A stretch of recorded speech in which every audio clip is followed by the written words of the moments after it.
দোস্ত কালকে তো ভ্যালেন্টাইন ডে, কি প্ল্যান করলি? আমি তো প্ল্যান করছিলাম গার্লফ্রেন্ডে নিয়ে ঘুরবো। তো গার্লফ্রেন্ড কইতাছে তুমি লাল পাঞ্জাবি পরো। আমি চিন্তা করলাম 3 ফ্রেন্ড একসাথে লাল পাঞ্জাবি ম্যাচিং করে পড়ি, কি কস? আর আমি চাইতাছি না একা ঘুরতে, তোরাও থাকলে একসাথেই ঘুরলাম। কি কস? প্ল্যানটা ভালো করছস। আমার গার্লফ্রেন্ড তো বেড়াইতেছে বন্ধু, কালকে বেরিয়ে বলতেছে, তাই আমিও চিন্তা করলাম বের যেহেতু সবাই একসাথে বের হই। জায়গা তো একটা ম্যানেজ করছি বুঝছো? তাই নাকি? তো মনে করো কাম টাম সাইরা তারপর সবাই সবার মতো ঘুরতে গেলাম। কি কও? একটা খেলা হবে এবার বুঝছস, কিন্তু ঝামেলা তো বন্ধু তামিমরে নিয়ে। তামিমের কিসে? আরে ভাই মনে নতুন কাউরে পাইছে, ওটা না মানে সারাটা দিন পরে থাকে, ফোন দিলে ফোন রিসিভ করে না, ফোন কাইটা দেয়, কি যে একটা অবস্থা। তাহলে আর কি করবে ভাই? এরকম কিন্তু হয় না, একসাথে পালন করতে চাই আমি। ও ছাড়া হইলে ভালোই না। যাক ভাই বাদ দে, ওরা আসতে বলছে, ও আসতেছে, আসু করে নিয়ে প্ল্যান করে দেখি কি হয়। আসতেছে? হ্যাঁ আসতেছে। চা আসুক তাহলে। তারপর কি অবস্থা বল?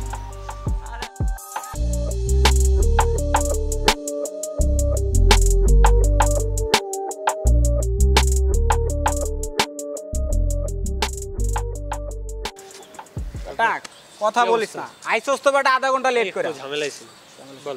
এখন শোন, কথা সেটা না, কথা হইতেছে কালকে তো ভ্যালেন্টাইন ডে, তো আমরা প্ল্যান করছিলাম যে সবাই গার্লফ্রেন্ড নিয়ে বেরোবো। এখন আর শোন, ওই সবাই ম্যাচিং করে লাল লাল পাঞ্জাবি পরে বেরোবো। হ্যাঁ ভালো ভালো। দাঁড়া একটু কল আসছে, একটু কথা বলে একটু দাঁড়া। হ্যাঁ হ্যালো। কি রে ভাই, ও কি জীবনে ঠিক হইব না?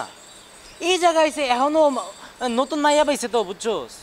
আরে নতুন ভাই, আমার কথা ঠিক আছে যে নতুন মেয়ে পাইছস তুই ভাই, বাসা সারাদিন কথা কইছিস, এই জায়গায় কথা কই তুই একটু আইসোস টাইম দে না, এই জায়গায় কথা কই তুই।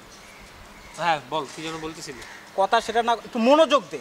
আর শোন ভাই, কালকে 3 জনে একসাথে ম্যাচিং করে লাল পাঞ্জাবি পরবো, তুই অবশ্যই লাল পাঞ্জাবি পরবি, এটা মিস করিস না। তোরা চাইতেছিস কালকে ভ্যালেন্টাইন্স ডে, তোরা গার্লফ্রেন্ড নিয়ে বেরোবি, ম্যাচিং ড্রেস, এই তো? Yes exactly. ব্যাপারটা একটু সিরিয়াসলি নে, কালকে দিনটা অন্তত তোর কাছে চাইতেছি। আর কালকে ভ্যালেন্টাইন্স ডে জন্য আমরা সিরিয়াস হইতে হবে, এই তো? হ্যাঁ হ্যাঁ। আচ্ছা হোল্ড, আমার একটা কল আসছে, একটু এরকম তো কথা। হ্যালো। এ ভাই, ও কি জীবনেও ঠিক হইব না? ওরা কি ঠিক মনে হয় তোর? কালকে ভ্যালেন্টাইন ডে, এক একটার সাথে প্ল্যানিং করতেছে কারে কোন চিপায় নিয়ে যাবে, এগুলা ওর পকেটে লাখ লাখ মেয়ে ঘুরে, ও ভাবে যে বন্ধু বান্ধব না থাকলে হবে। তুই বেটা কে? ওর তো বেটা মেয়েই সব। আমি একটা কথা কই শোন, ওই জায়গায় আইসে ভালো কথা, আমার করে একটু সময় দেখ। তা না, এক একজন আইতেছে, ফোন দিতেছে, ওই জায়গায় সেটিং করে বেড়াইতেছে। আরে ভাই ওই আর একটা মাইয়া পাইছে, ওরে কেমনে সেটিং দিতে হইব, কালকে ঘুরতে হইব, ওইটা নিয়েও ব্যস্ত। আমাদের সাথে যে ওর ঘুরতে হবে এইটা নিয়ে ওর মাথা কেমন নাই, ওই ওর মতো আছে। তোর কি মনে হয় বন্ধু বান্ধব পাত্তা দেয়? হয়তো শালা একটা খোর, আর খালি এগুলো নিয়ে পড়ে থাকে সারাটা দিন। ভাই ও একা একা ঘুরুক, ঠিক আছে? আমি একটা কথা কই, আমরা মাফ কর, আমি তোদের সাথে নাই, আমি একা ঘুরবো, তোরা তোদের মতো করে বেড়া গেছে। আমি না বন্ধু বান্ধব সম্পর্কে কিচ্ছু বুঝে না জানো, একটা দিন চাইতেছে ওর কাছে, একটা দিন, তাও সে চিপায় যাবে, সিঙ্গেলে যাবে। কি শেষ হয়েছে তোর প্ল্যানিং করা? শেষ হয়েছে? কালকে কোন জায়গায় কারে কিভাবে লাগাইবা শেষ হয়েছে?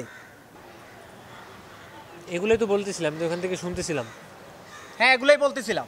আমি তোদের ভ্যালেন্টাইন্স ডে এর জন্য আমি মেয়ে ঠিক করতেছি, আমি নাকি বাজি করে বেড়াই। অবশ্যই করস। আমি কার সাথে কথা বলতেছিলাম তোরা বলতে পারবি? তাহলে কার সাথে কথা বলতেছিলি?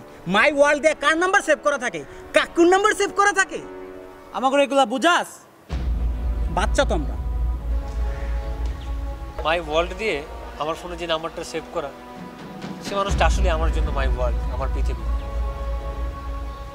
আমি এতক্ষণ আমার মার সাথে কথা বলতেছিলাম। হ্যাঁ তোর এরকমটা কেন মনে করবি না?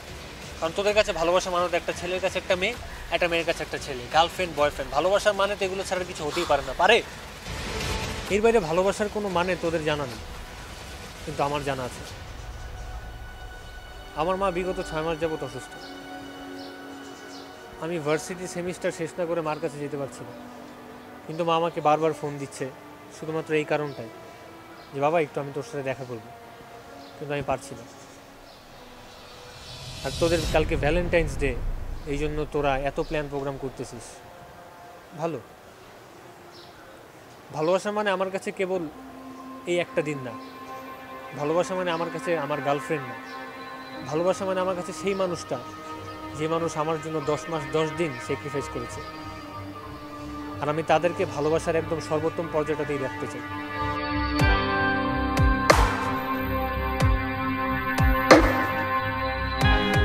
তোদের কাছে ভালোবাসা মানে কি জানিস? তোদের কাছে ভালোবাসা মানে ওই 1000 টাকার টেডি বিয়ার, 1000 টাকার গোলাপ ফুল, 1000 টাকার চকলেট, আর ওই 350 টাকার সেট নেন। ও সরি সরি সরি, ঠিক আছে, তোদের ভালোবাসার প্রকাশটা ঠিক আছে, কারণ তোদের ভালোবাসার প্রকাশটা তো দিন শেষে ওই বেডে। তোদের ভালোবাসার একটা স্বার্থ থাকে, যেটা তোরা তোদের ভালোবাসার মানুষ, যেটা তোদের বাবা মা, তোদের ছোট ভাই বোনদের সাথে কখনোই প্রকাশ করতে পারবি না, কখনো না।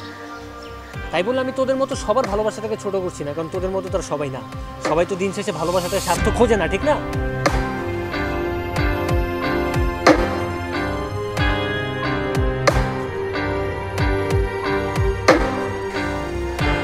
তোরা রাত 12টা 1 পর্যন্ত বসে থাকিস ভালোবাসা দিবসে গার্লফ্রেন্ডকে অথবা বয়ফ্রেন্ডকে উইশ করবি বলে। কখনো কি ভালোবাসা দিবসেই বাবা মাকে একটু জড়িয়ে ধরে বলেছিস যে বাবা মা আমি তোমাদেরকে অনেক বেশি ভালোবাসি? কখনো কি ছোট ভাই ছোট বোনটার হাতে একটা চকলেট একটা গিফট দিয়ে বলা হয়েছে এই নে তোকে আমি আসলে সত্যি অনেক ভালোবাসি? বলা হয় না, কারণ কি ওখানে যে তোদের কোনো স্বার্থ নেই, ওখান থেকে তোরা কিছু পাবি না। ভালোবাসার একটা সর্বোত্তম আসন থাকে, সেই আসনটাতে যাদেরকে বসানো উচিত তোরা কখনোই তাদেরকে বসাতে পারিস না, কারণ তোদের ভালোবাসার স্বার্থ থাকে। আর আমাদের বাবা মা আমাদের ফ্যামিলি কখনো স্বার্থ দিয়ে আমাদের ভালোবাসে না, তারা ভালোবাসে আমাদের অ্যাকচুয়ালি ভালোবাসে বলে। ভালোবাসার ঠিক সর্বোচ্চ আসনটায় যাদের রাখা উচিত আমরা কখনোই তাদেরকে রাখতে পারি না। সেখানে কারা থাকবে? সেখানে অবশ্যই আমার বাবা মা থাকবে। যে মানুষগুলো আমাদের জন্য এত এত কষ্ট করে, যে মানুষটা আমার জন্য 10 মাস 10 দিন স্যাক্রিফাইস করে দেয় এভাবে, সেই মানুষটাকে আমি নাকি বলার সময় পাই না, সেই মানুষটাকে নাকি আমি বলতে পাই না আমি তাকে ভালোবাসি। হ্যাঁ, ভালোবাসা। এই যে এই কথাগুলো তোদের বললাম না, এই কথাগুলো না দিয়ে না কোনো কাজ হবে না, এগুলো সব তোদের মাথার উপর দিয়ে গিয়েছে। কারণ কি জানিস? কারণ তোদের কাছে ভালোবাসার মানেটাই যে অন্যরকম, কিন্তু আমার কাছে ভালোবাসার মানেটা আমি যাদেরকে ভালোবাসি তারা আমার বাবা মা, তারা আমার ফ্যামিলি, তারপরে অন্য। কারণ এইসব কথা বলার পরেও তোরা কিন্তু তোদের বাবা মাকে গিয়ে একটু জড়িয়ে ধরে বলবি না যে আব্বু আম্মু আমি তোমাদের সত্যি অনেক বেশি ভালোবাসি। আর এখান থেকেই বোঝা যায় ভালোবাসার মানেটা কি। ভালো থাকিস।